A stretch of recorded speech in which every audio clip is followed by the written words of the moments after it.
Karena itu kita kembali kepada la haula wa la quwwata illa billah. Kita wajib berusaha, kita wajib berikhtiar. Selebihnya segala daya dan kekuatan hanya milik Allah saja semata-mata. Satu kesadaran batin dari setiap pribadi muslim. Setelah ia berusaha dan berikhtiar, ia menyerahkannya kepada Allah Subhanahu wa ta'ala. Jadi satu sisi ini merupakan wiridan ucapan yang mengandung pahala, pada sisi lain ini merupakan sikap batin dari seorang muslim di dalam ia menghadapi realitas kehidupan ini. Saudara-saudara kaum muslimin rahimakumullah, kalau ini kita jadikan satu basis kehidupan, maka ini akan menyelamatkan manusia dari kemungkinan tergelincir menjadi orang yang lupa diri dan lupa darat. Sebab itu Imamul Ghazali berpesan, jadidis safinah fa innal bahra amiq wa khuziz zad fa inna safara ba'id wa khaffifil hamla fa innal hamla sadid. Perbarui selalu kapalmu karena lautan sangat dalam. Bawa bekal yang banyak karena perjalanan ini sangat jauh. Ringankan beban karena kebanyakan beban akan menyakitkan.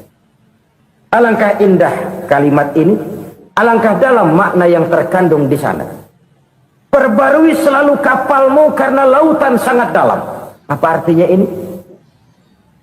Jaga mentalmu baik-baik.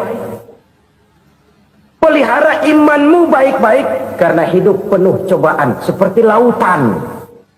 Kita kalau berlayar di lautan kan kadang-kadang tenang, angin bertiup sepoi-sepoi basah.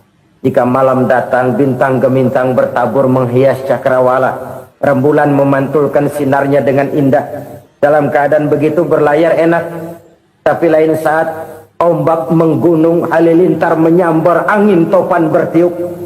Berapa banyak sudah saudara-saudara kita yang tenggelam di lautan dunia tanpa sadar bahwa dia belum sampai kepada pantai yang akan dituju. Berapa banyak sudah saudara-saudara kita yang tenggelam di lautan dunia ini tanpa sempat bangkit lagi. Dia menyangka sudah sampai kepada tujuannya. Hati-hati kapal jangan sampai bocor karena lautan sangat dalam. Iman ini jaga baik-baik karena hidup penuh dengan ujian. Wa khuzizat fa inna safara ba'id. Bawa bekal yang banyak karena perjalanan sangat jauh. Saudara mau ke Bandung, bawa duit. Saudara mau ke Surabaya, banyakan lagi duitnya. Saudara mau ke Mekah, gepokan, iketan tuh duit nggak lembaran lagi. Makin jauh perjalanan, makin banyak bekal yang harus kita bawa. Kalau saudara dari Jakarta mau ke Surabaya, kagak bawa duit berangkat juga, itu sih bukan berani namanya, nekat.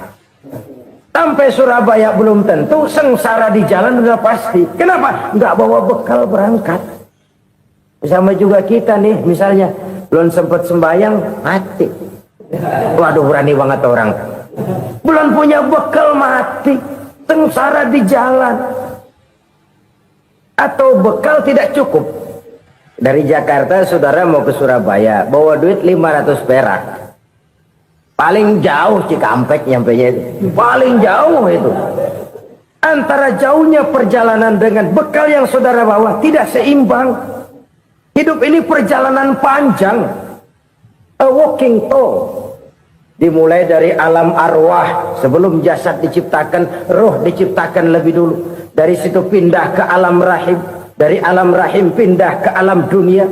Dari alam dunia pindah ke alam barzah. Baru menuju akhirat. Satu perjalanan panjang.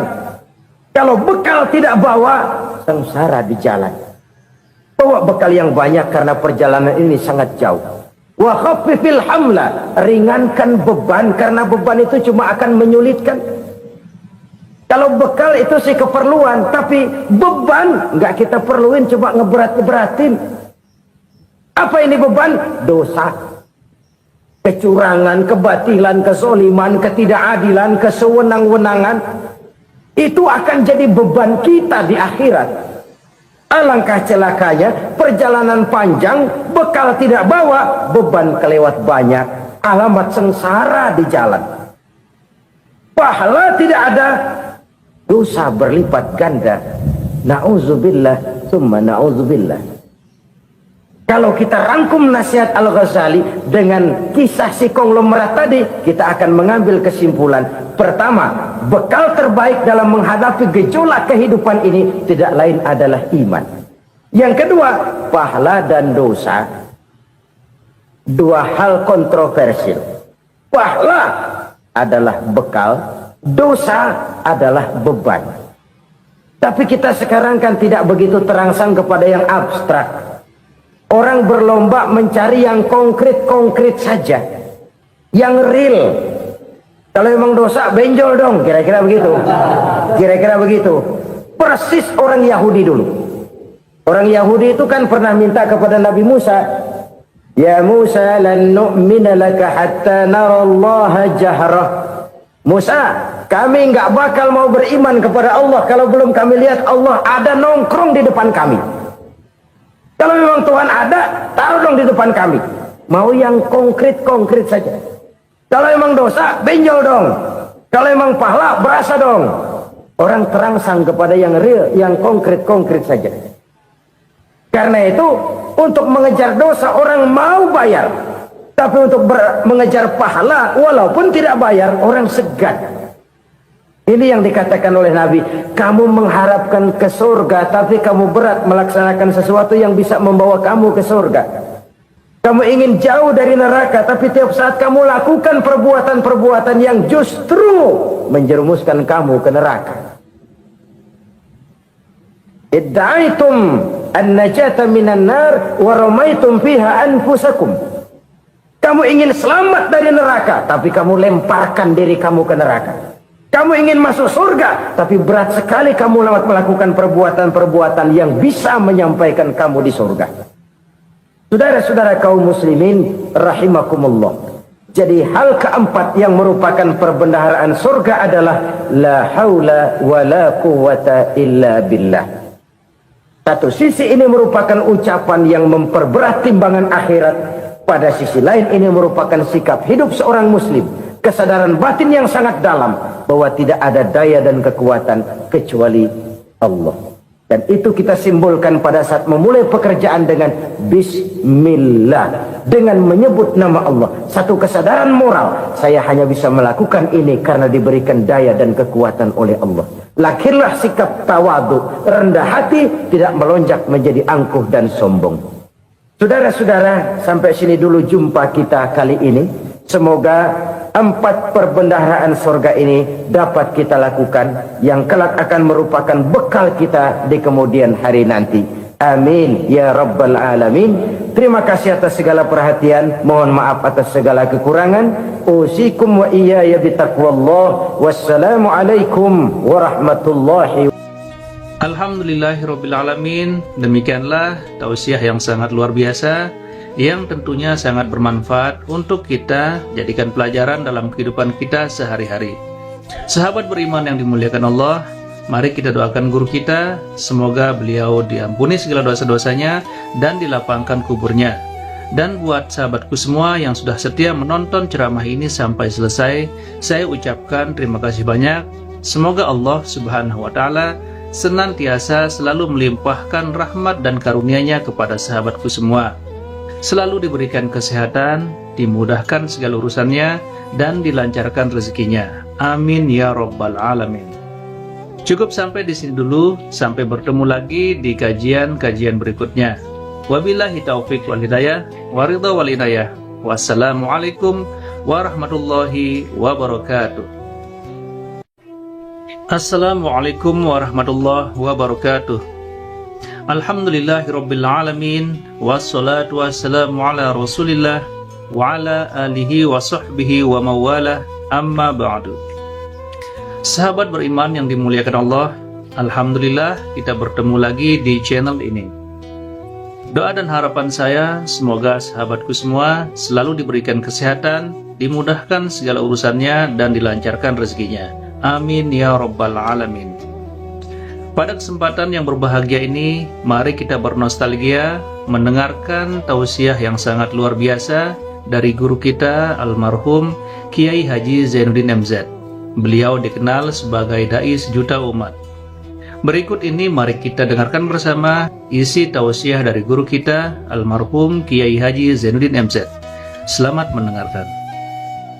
Selalu berusaha menyimpan sesuatu yang bisa membawa manfaat, baik untuk dirinya, untuk anak cucunya, maupun untuk keluarganya, untuk masa kini dan masa depannya. Kadang simpanan itu berbentuk uang, kadang berupa tanah, lain saat berbentuk pabrik, dan lain sebagainya. Sementara masa depan yang paling pasti adalah akhirat. Jika untuk masa depan dunia kita rela memeras keringat, membanting tulang, pergi pagi dan pulang petang, menyimpan uang, menyimpan tanah, menyimpan pabrik, pernahkah kita merenung jika satu saat kiamat datang, kita dibangkitkan dari kubur masing-masing, berdiri di padang mahsyar untuk mempertanggungjawabkan seluruh kegiatan hidup kita di dunia ini, lalu kita akan menuju ke alam akhirat. Sudahkah kita mempunyai simpanan untuk akhirat kita? Pada pertemuan kali ini saya ingin menyampaikan sebuah hadis di mana Rasulullah sallallahu alaihi wasallam bersabda, arba'un min kanzil jannah. Simpanan sorga ada 4 macam. Yang pertama, ikhfa'us sadaqah, menyembunyikan sedekah. Saudara-saudara kaum muslimin, sebagaimana yang kita maklum bahwa Allah Subhanahu wa taala melebihkan sebagian rezeki dari kita terhadap yang lain. Ada yang kaya, ada yang setengah kaya, ada yang miskin, ada yang setengah miskin, dan selanjutnya. Ada yang gajinya kecil tapi penghasilannya gede. Ada yang penghasilannya gede tapi nggak punya gaji.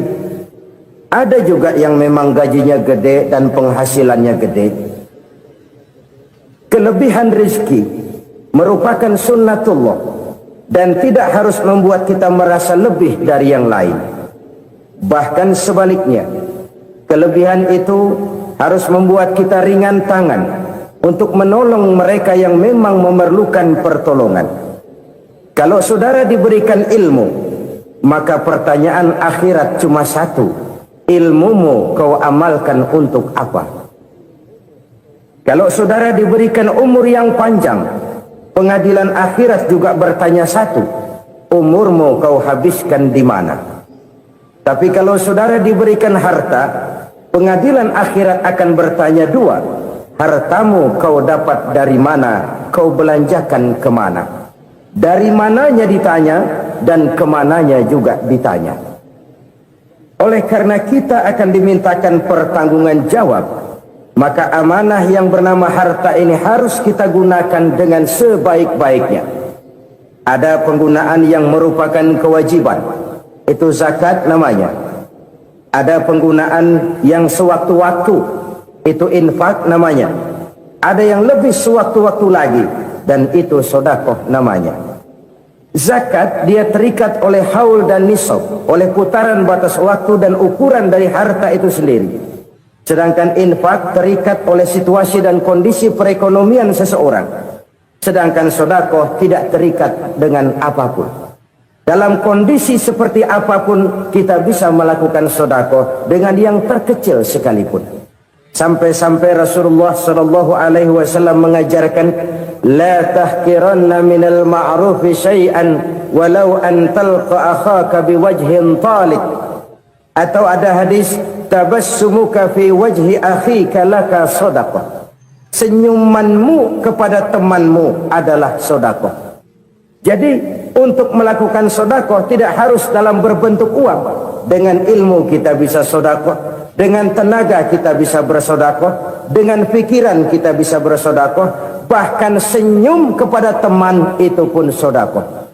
Jadi kalau sedekah dengan uang memang belum punya uang, nyengir aja banyakin, itu itu asal pada tempatnya, jangan lalu ketemu tiang listrik cengengesan. Tentu tidak pada tempatnya dan tidak wajar. Nah, sedekah yang paling dicintai Allah adalah sedekah yang disembunyikan. Artinya jauh dari sifat riya. Kan kadang-kadang ada orang sedekah itu disebutkan namanya, apa tidak bagus? Kalau memang niatnya ikhlas, ya bagus-bagus saja untuk memberikan sugesti kepada yang lain. Si Fulan bin Fulan nyumbang sekian, diumumkan. Boleh kalau niatnya untuk memberikan rangsangan kepada yang lain supaya dia menyumbang lebih besar dari orang tadi. Tapi kalau itu mendatangkan riya, maka sedekah yang paling dicintai Allah adalah sedekah yang disembunyikan. Tangan kiri saja tidak tahu apa yang diberikan oleh tangan kanan. Sedekah yang dilakukan dengan ikhlas akan merupakan perbendaharaan surga, tersembunyi dari pandangan orang lain, tidak seorang pun tahu. Karena memang sikap yang baik adalah melupakan kebaikan dan mengingat kesalahan. Itu salah satu ciri orang bahagia.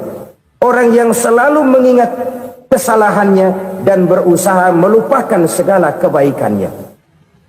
Kalau dia akan berada kebaikan, dia tidak bisa ikut, dia merasa rugi karena dia merasa belum pernah berbuat baik. Tapi kalau akan melakukan kesalahan baru, dia ingat kesalahan yang sudah-sudah, sehingga terhalang baginya untuk melakukan satu kesalahan baru. Demikianlah saudara-saudara, bahwa Allah melebihkan rizki sebagian kita dari yang lain, agar terjadi tolong-menolong dalam kehidupan ini. Jadi kesenjangan yang nature, kesenjangan yang alami, itu sunnatullah. Ada yang kaya, ada yang miskin, ada yang kelas menengah. Nah, kenapa lalu sekarang kita berusaha mengentaskan kemiskinan? Oleh karena adanya kesenjangan struktural. Kalau yang kaya bisa semakin kaya, kenapa yang miskin tidak bisa naik jadi ikut sedikit kaya? Sebab pada dasarnya Islam adalah agama yang sejak turunnya sudah berupaya memerangi kemiskinan. Bahkan dikatakan kemiskinan itu mendekatkan kepada kekufuran. Orang kalau miskin udah dekat banget sama kafir. Gampang menjadi kafir. Berapa banyak saudara-saudara kita yang oleh karena soal perut, oleh karena soal materi, terpaksa meninggalkan dan menanggalkan akidahnya, menjual petunjuk yang diberikan Allah dengan kesenangan dunia yang cuma sebentar ini. Na'udzubillah summa na'udzubillah. Jadi makin kita sembunyikan satu sedekah, semakin banyak perbendaharaan kita di surga. Sedekah yang paling dicintai Allah adalah sedekah yang disembunyikan. Malahan ada seorang sufi, dia punya kebiasaan kalau pergi sholat Jumat dia bawa uang, itu uang dia taruh di bawah tikar masjid. Dia niat sedekah kepada siapa saja yang nemuin itu duit. Maksudnya apa? Supaya yang nemuin nggak tahu siapa yang punya duit. Demikian dia saking ingin menyembunyikan sedekahnya. Karena sifat riya itu bisa memakan amal kita sendiri. Riya itu termasuk menyebut-nyebut kebaikan kita. Orang yang suka nepuk dada, sedikit-sedikit ngitungnya kalau nggak gua. Tuh kalau nggak gua tuh. Tuh yang belah situ, kalau nggak gua, iya kalau nggak lu kenapa emang? Orang yang suka menepuk jasad, tuh biasanya memang begitu saudara-saudara. Kalau perang lagi berkecamuk, orang nggak sempat ngaku jadi pahlawan. Tapi begitu perang selesai, yang kagak kenal bedil ngaku pahlawan, mas. Itu sesuatu yang biasa. Oleh karenanya, orang-orang yang ikhlas dalam bersedekah, disembunyikannya sedekah itu Allah cinta betul. Malahan ada hadis memberikan jaminan, inna sedaqatal mar'il muslimi tazidu fil umri wa tadfa'u mitatas su'i. Sesungguhnya sedekahnya seorang mukmin tazidu fil umri, bisa menambah umur panjang. Wa tadfa'u mitatas su'i, dan menyelamatkan manusia dari mati secara su'ul khatimah. Jadi siapa yang kepengen panjang umur, banyaklah sedekah. Yang bosan hidup, pelit terus. Sedekah menambah panjang umur dan menyelamatkan manusia dari mati secara su'ul khatimah. Pak, katanya umur itu nggak bisa ditambah, nggak bisa dikurangin. Kapan? Kalau ajal sudah datang. Fa idza jaa ajaluhum la yastakhiruna sa'atan wa la yastakdimun. Kalau ajal datang tidak bisa dimajukan, tidak bisa dimundurkan. Itu kalau ajal sudah datang. Tidak bisa lagi umur ditambah dikurangi, sudah datang. Tapi kalau belum